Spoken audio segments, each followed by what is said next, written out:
Bonjour et bienvenue dans l'Almanach des Fées Célestes. Je suis ravi de vous présenter le bulletin astronomique pour la période du 20 au 27 novembre 2023, la deuxième phase de la deuxième lune d'automne nord, printemps sud. Bonjour Christophe. Bonjour Claire, bonjour tout le monde.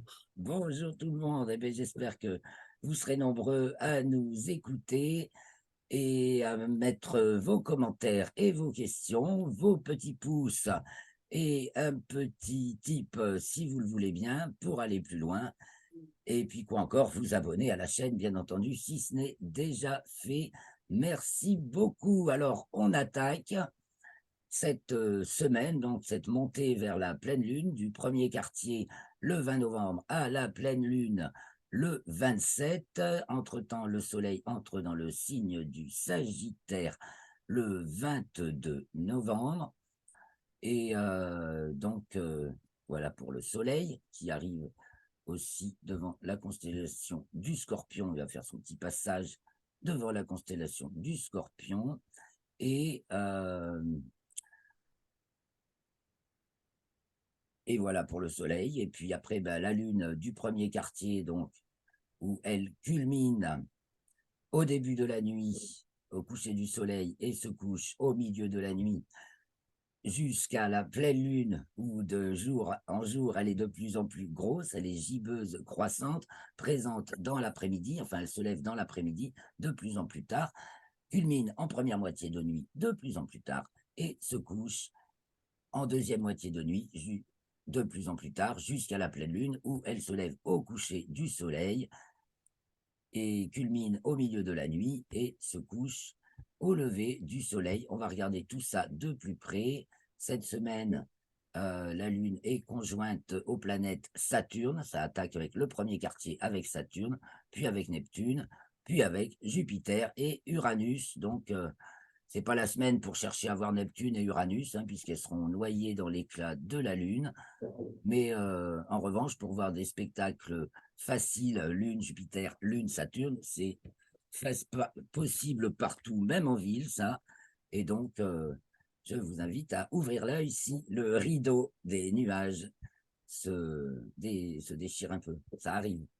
Alors, allons-y, un petit résumé vite fait pour commencer. Je partage l'écran. Donc, partager. Non, c'est pas là, c'est... Ah je l'ai pas, attendez. Ah, je vais le chercher. Boum, boum. Donc, je vais le chercher, Almanach. Ah ouais, mais je ne l'ai pas fait encore. Non, on va se mettre sur la fiche. Je suis un petit peu en retard cette semaine. Oui, je n'ai pas fait le PDF même. Donc, on va regarder ma fiche Excel, dont je fais le PDF ensuite. Je vous ai déjà dit l'essentiel. Donc, pour la Lune, premier quartier le 20 à 11h49. La Lune est dans le 28e degré du signe du Scorpion, le Soleil. Le Soleil est dans le 28e degré du signe du Scorpion. La Lune, 28e Verseau. Elle est devant la constellation du Verseau. Et le Soleil est devant celle de la Balance. Le 20, donc, elle entre en Poisson, dans le signe des Poissons, et elle est conjointe à Saturne à 16h44, premier degré du signe des Poissons. Saturne étant encore... Non, Saturne ayant repris son mouvement direct. Non, pas encore. Non, si, Saturne ayant repris son mouvement direct, je ne dis pas de bêtises. Et c'est Neptune qui va reprendre le sien, le 4.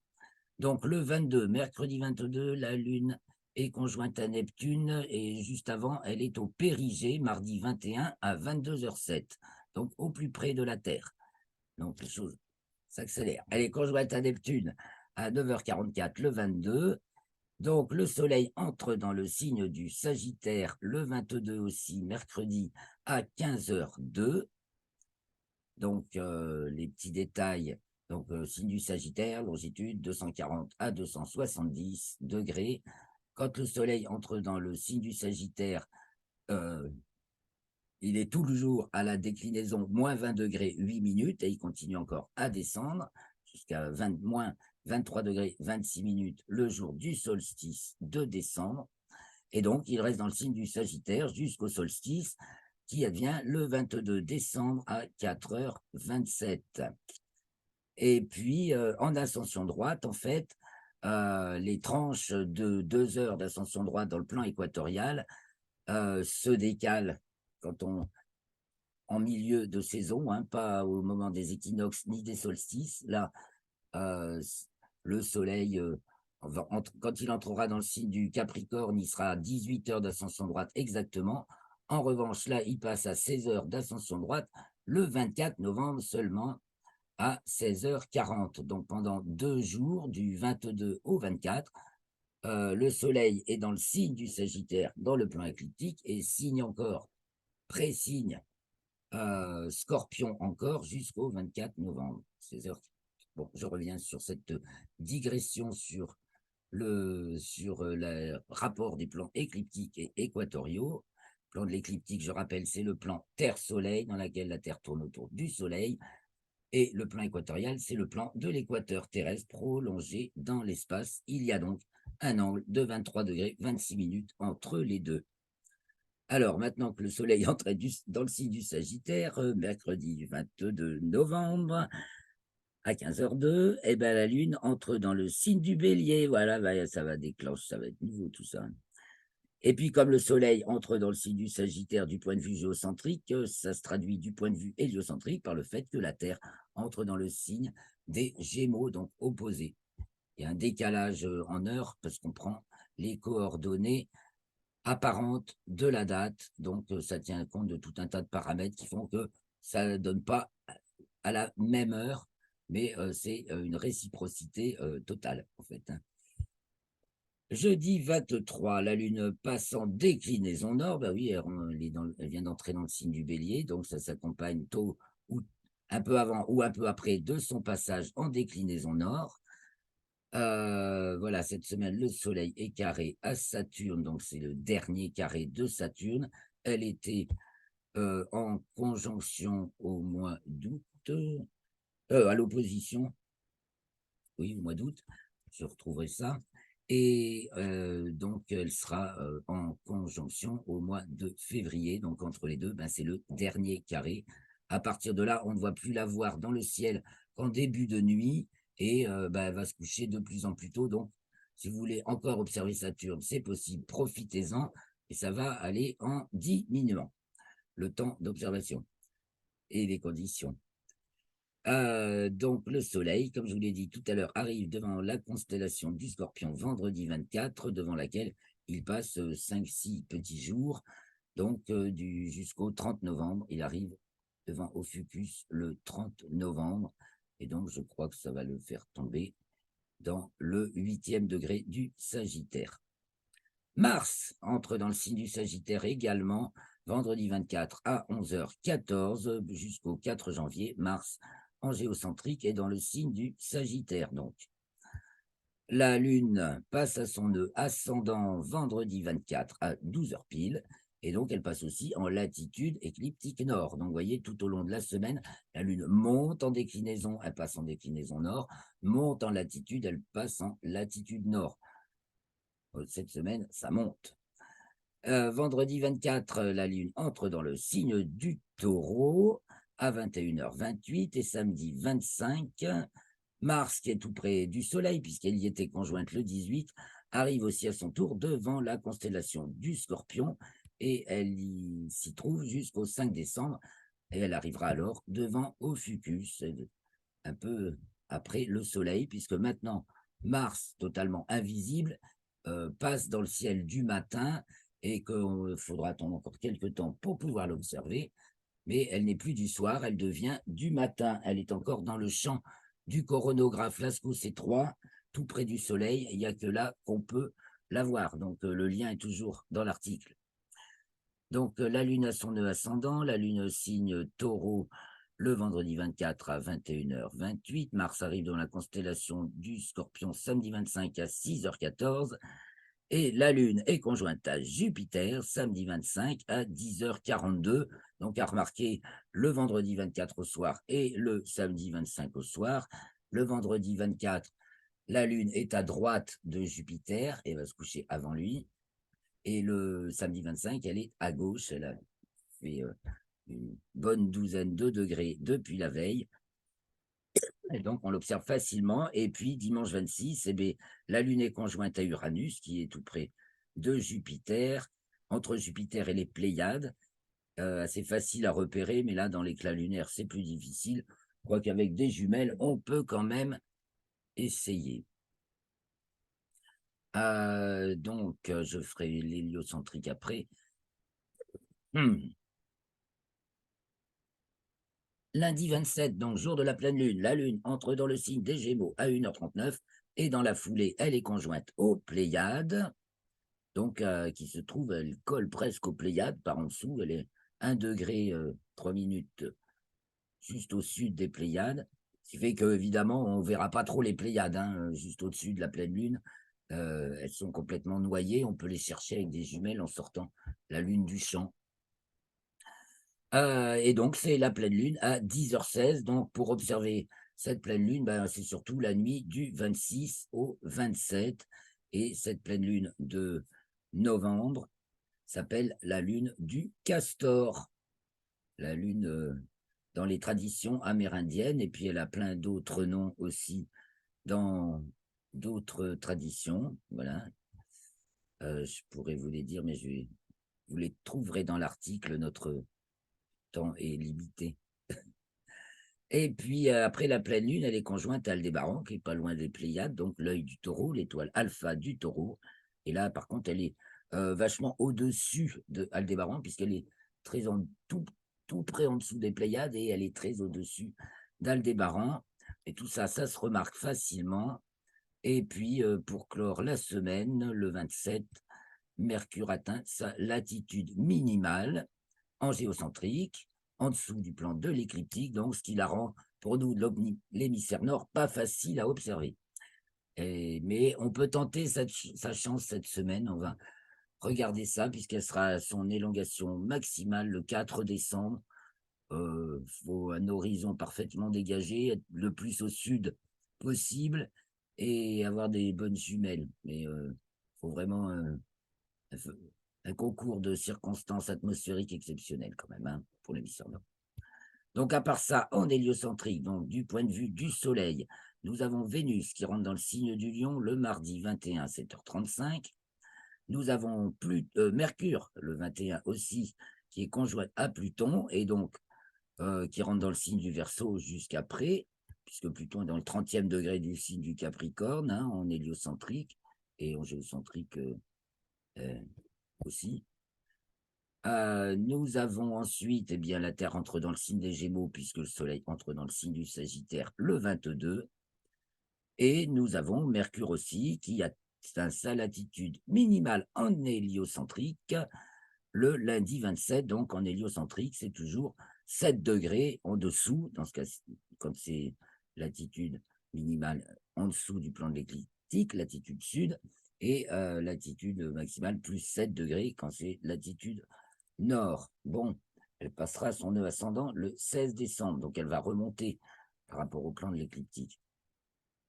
En héliocentrique, c'est toujours cette valeur-là, 7 degrés pour Mercure, c'est la valeur de l'inclinaison de son plan de révolution autour du Soleil par rapport au nôtre, donc l'écliptique. Alors qu'en géocentrique, c'est toujours très variable, ça peut être plus, ça peut être moins. Là, c'est moins de 28. Voilà, alors maintenant, nous bondissons sur Stellarium. Non, attendez un petit peu quand même. Alors, les autres détails de la semaine. Les nuits les plus courtes, hein, avec l'équation de temps qui se décale vers le soir maintenant.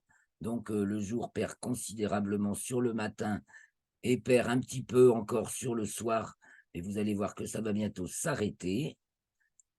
Et puis, vous avez les levées de la Lune le 26 et le 27 et le 27-28. Voilà. Enfin, lever et culmination couchée.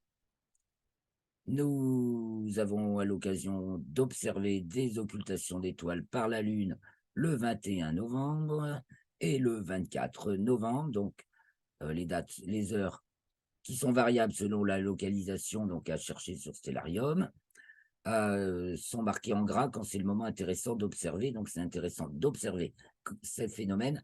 Quand la Lune occulte une étoile, quand elle est croissante, c'est la disparition de l'étoile derrière la Lune, qui est intéressante et plus facile à observer, parce que c'est le bord nuit de la Lune. Donc tout d'un coup, l'étoile disparaît dans la nuit. Voilà. Alors, les planètes, donc je vous ai dit, Mercure, très peu de chance de la voir le soir maintenant, mais elle est du soir. Saturne, Neptune, Jupiter et Uranus au nord toute la première moitié de la nuit maintenant. Elles vont se coucher de plus en plus tôt. Et Vénus au nord, le ciel du matin, à elle toute seule de son puissant éclat, qui va encore être bien visible jusqu'en décembre. Et puis après, en janvier, elle va très rapidement décliner. En février, on ne la verra plus. Bon, Panopaea et Armentaria sont à l'opposition du Soleil cette semaine parmi les astéroïdes. Les étoiles filantes, alors les alpha-monocérotides sont un essaim qui a son maximum le 22 novembre et dont ce sont des étoiles filantes très brèves, mais il peut y en avoir énormément. Maximum 5 jusqu'à 400. Ça, probablement pas cette année. En plus, ça se produit en fin de nuit, donc la Lune est couchée. Mais voilà, fin de nuit, 22 novembre, peut-être beaucoup d'étoiles filantes. Voilà, et autre petit détail, nos amis de la Réunion, le Soleil au zénith le 16 novembre, donc à midi, le Soleil passe au zénith, donc au sommet du ciel, au-dessus de l'île de la Réunion. À partir de ce jour-là jusqu'au 16 janvier, il culmine du côté du sud, alors que le reste de l'année, 16 janvier, il reculmine au zénith et le reste de l'année, il culmine du côté du nord quand on habite à La Réunion. Si des amis de La Réunion nous écoutent, eh bien, nous pensons à eux. Nous avons aussi les Pléiades qui sont au méridien à la minuit le 22 novembre. Donc, 22 novembre, 0h37-39 pour notre localisation. Et bien, où que vous soyez, de toute façon, la nuit du 21 au 22 novembre, à la minuit, les Pléiades sont au méridien, donc sud, donc très haut pratiquement pour notre latitude. Ça fait 70 degrés de hauteur. Voilà pour l'essentiel. Et puis Mars, donc, qui est dans le champ du coronographe. Lascaux, c'est 3 encore jusqu'au 17 décembre. Hein. Donc, on ne la verra pas dans le ciel avant février, je pense. Peut-être janvier ou février. Et puis nous avons aussi l'étoile Antares et 2 amas globulaires que sont M80 et M4 dans l'environnement de l'étoile Antares du Scorpion. Donc. Voilà, maintenant Stellarium, nous y voilà. Le 20 novembre, à 17h30, donc juste après le coucher du soleil, donc on va faire passer un peu de temps. Et vous voyez, on va voir brièvement Mercure. Vous voyez, pas facile. Ça va s'arranger de jour en jour d'ailleurs. Donc Mercure, là à 17h41, on va même aller un peu plus. Allez, 17h, 18h. Voilà, 18h, Mercure se couche le 21. Voilà, elle va être un peu plus facile à voir. La voici le 27. Franchement, il faut avoir beaucoup de chance, mais c'est pour vous dire que Mercure est dans le ciel du soir, évidemment dans l'hémisphère sud et sous les tropiques particulièrement, où l'écliptique est bien perpendiculaire à l'horizon. Mercure se trouve beaucoup plus haut sur un ciel moins crépusculaire, donc beaucoup plus facile à voir. Mais pour nous, c'est trop dur. Alors, les heures vont passer 18 heures. Alors, à 19 heures, qu'est-ce qu'on voit? Le Sagittaire se couche. Le grand triangle de l'été est à l'ouest et descend. Si on se tourne vers le sud, on a faux maillot du poisson austral qui passe à 15 degrés de hauteur. Au-dessus, il y a Saturne et la constellation du Verseau. Puis tout au-dessus, il y a le grand carré de Pégase qui arrive tout droit à sa culmination. Donc ça, on le voit bien avec à son bout Andromède et la galaxie d'Andromède. Donc magnifique moment qui se trouve par là. Et là, je n'ai pas activé. Voilà, elle est là. Toujours. Donc le grand carré de Pégase. Nous sommes déjà du côté du sud-est. Donc, c'est ce qui s'élève côté est. Hein. Les poissons en dessous du carré de Pégase, qui sont très délicats à remarquer. On ne les voit pas bien du tout quand il y a la Lune. À gauche, on voit bien les 2 étoiles du Bélier et surtout en dessous, bien sûr, qui brille très fort, Jupiter, qui se trouve au-dessus de l'étoile Menkar de la baleine, qui est assez facile à voir, qui se voit bien même. Donc, on continue à tourner. Vous voyez, là, c'est le 27, donc c'est la Lune, elle est pleine. Le 27 à 19h, bah, c'est même le soir du 27. Alors, je vais mettre le soir du 26 pour voir la pleine Lune, soir du 26. Là. Donc, le 26 pour la pleine Lune, que je vais bien grossir.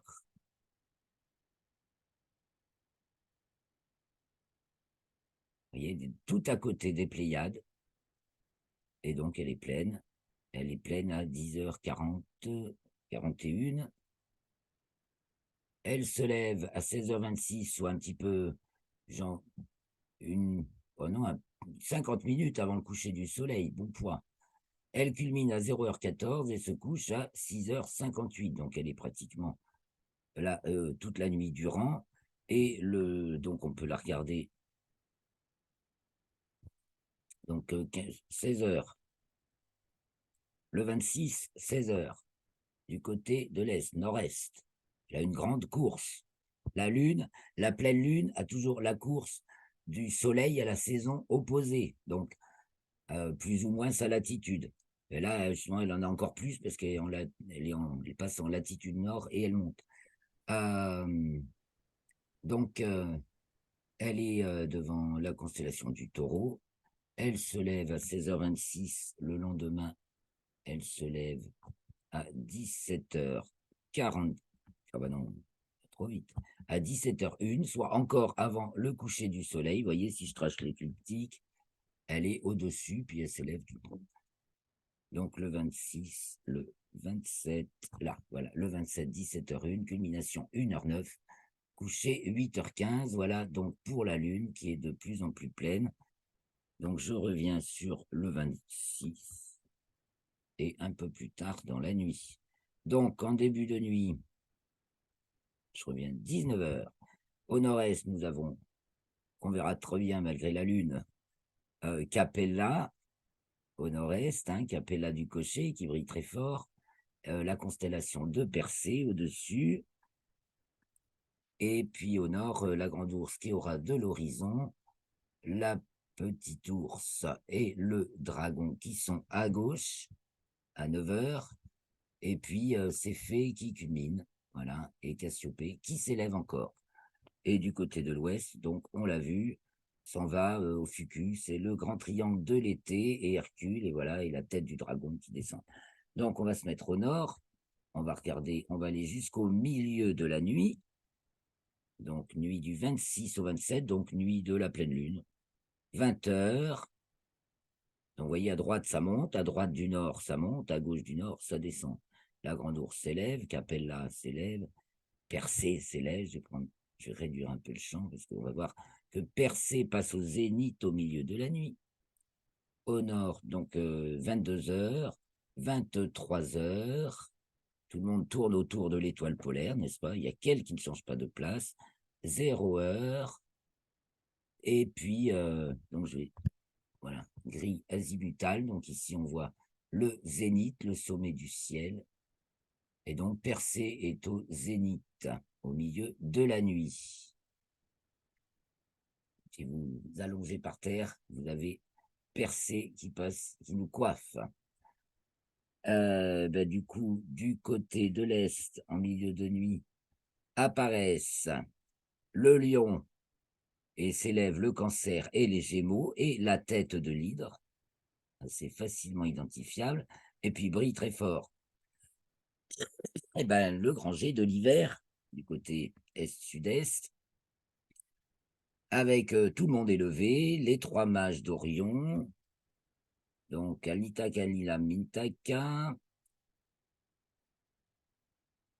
On descend sur Rigel, Sirius, plus brillante étoile du ciel, du grand chien, Procyon du petit chien, Pollux et Castor, Capella du cocher, Et Aldébaran du Taureau, donc je vous ai dit que la Lune était conjointe à Aldébaran pour la pleine Lune.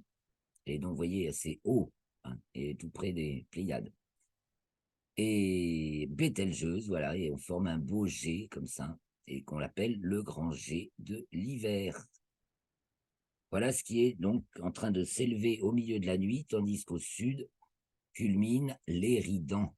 Donc Aldébaran, pratiquement à sa culmination, et le grand fleuve céleste, l'Éridan, et on dirait que Aldébaran tire, mène le taureau et chapeaute l'Éridan, qui est le passage du nord au sud, du sud au nord ou du nord au sud.